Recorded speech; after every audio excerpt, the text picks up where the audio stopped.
All right, everyone. We found out yesterday that Omar Mateen's father, he was an FBI informant. Now, for those who have forgotten, which is most of the left too, this is a shooting they're not talking about at the moment. It seems Omar Mateen is the individual, radicalized individual. It seems who shot up the Pulse nightclub in Florida, worst mass shooting in our history, that he conducted there.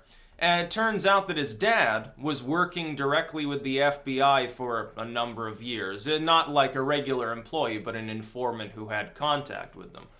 I find it extremely funny, thus, that the FBI would not have known that Mateen had been radicalized since his own dad, who was living with him prior to that time, for much of that time, he knew all about other things that were going on, enough to be paid large sums of money by the FBI and work with them for a number of years as an informant. The story begins to look a little bit fishy. In the context, the greater context is the FBI, it looks like they've had problems for a number of years with dipping their cocks in politics, with missing, info about people. This would be another example where the FBI blatantly was blind to a problem that they should have known about. They should have known that this individual was going to become a problem. They apparently were totally ignorant of that fact. It's just like all these others.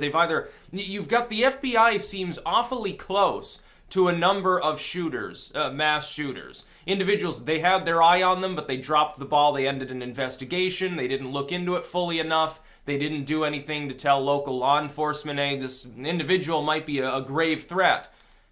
Keep an eye on this person. If they show up to school with, their face covered, you might want to be a little bit wary or something. Or you've got literally the person is a step removed from the FBI through their father, who's literally an informant working with them. If this weren't the FBI, let's say you had some metro police force, and in investigation after investigation after investigation, some major crime happens, and it always turns out thereafter that they were already looking into the individuals who were responsible for it, but they just didn't quite put two and two together, or they got lazy, or they just didn't do their job. And then it turns out that a major criminal literally is a step removed from that department to begin with. Like one of the officers there is son, it turns out that he's got like 20 bodies chopped up in the basement. We didn't know anything was going on. Wouldn't you say at the very least that there were significant cases of ineptitude that you needed to start worrying about? What I worry about is not that the FBI is abusive so much as that it has become inept. And I think part of that is this. Here's my theory on why we have this problem. I don't think it's just the FBI. I think it's the NSA. We've seen they've had data leaks. They've had all sorts of problems. When the NSA's new headquarters was built, you'll remember years ago, do you remember this? That their servers were improperly mounted in there, like there wasn't enough cooling going on, and so they had a fire very early on, lost a lot of those servers because, we forgot, the fans turned off, they weren't powerful enough or something.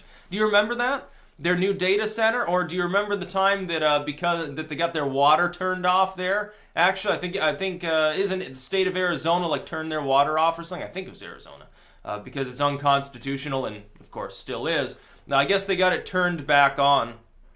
They face no repercussions for violating the Fourth Amendment on a daily basis, which is it's funny because, 100 years ago, if you said something like that would happen, people would have called you a lunatic. Oh, things will never get that bad.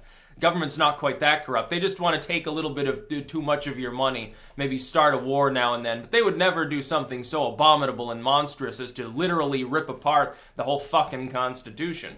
Meanwhile, we've got the problem of the FBI. It appears that the amount of overlap that it has, this is the theory, with the NSA, the CIA, all of these other groups, is strangulating the proper flow of information. That is, literally, you've literally got a situation of too much bureaucracy. You've got a situation like the movie Brazil, if you've ever seen it. It's about a hellhole dystopian UK future. It's basically real life at this point. It takes place in the UK, and what happens is in this sort of weird corporate future, You've got like a Ministry of Truth and all this sort of stuff. People get investigated for pointing out that there are problems with an extremely complex bureaucracy in which he has one hallucination where he's literally drowning in paperwork. Like literally all of a sudden it's just everywhere and he's like struggling to breathe through literally a river of paper. It's about a sort of dystopia in which things have started to break down because they're just too controlled, too convoluted, too overlapping. You can never get anything accomplished because it is impossible. It becomes physically impossible to put through the proper paperwork to actually get something changed. It becomes impossible, physically speaking. That's what I think we have as a problem within our intel agencies. There are too many of them doing too many things, competing with one another in many cases to do the same thing. It just doesn't work anymore. I think we need to reform that, and it makes me suspicious, honestly. It makes me literally suspicious that something even dirtier was going on in this case. When we have the largest shooting in our history, and we find out that the father of the perpetrator of this mass shooting was an FBI informant, somebody should have known. It doesn't make any sense.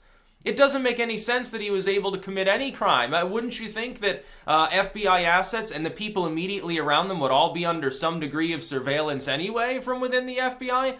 I would think so. So I think it's quite disconcerting, actually, that this is being revealed. And then there are people who are saying, well, it's being used, again, Trump hates the FBI. Russian bots are the ones spreading this hashtag because they hate the FBI too. It has nothing to do with that. Doesn't it seem fishy to you? And again, if it weren't the FBI, if it were any other agency, you'd think it was fishy too.